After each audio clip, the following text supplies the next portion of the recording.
Salam əziz qardaşlar, əziz izləyicilər. Əziz qardaşlar, bax gördüyünüz bax bu sürü satılır. Maşallah olsun. 475 baş heyvandır. Hamısı bax birinci, ikinci qarma. Bax bu cür şişəklərdir. Görürsünüz.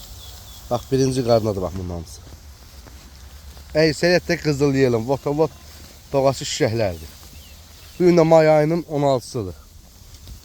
Bax kimlər almaq istəsə, bax bu cür heyvanlardır. Kimlər yəni götürməyi istəsə buyurub gəlib ala bilər. Allah alan qardaşlara xeyir versin. Bax heyvanlarımız bax belə hamısı boz, çirmək sortdur. Əksəriyyət şişəkdir.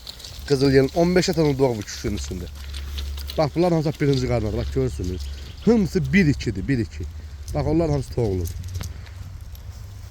Allah alan qardaşlara xeyir versin. Bax bunları görürsünüz əziz qardaşlar. Bax heyvanlar bax çəkirəm baxın.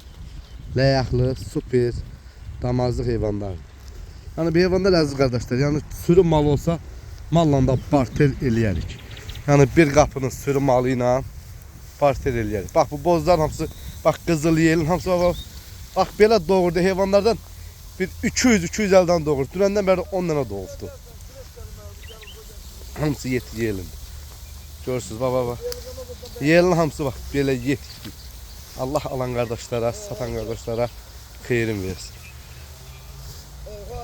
Hamısı birinci qarnadır. 1-2-3. 1-2-3 hamısı.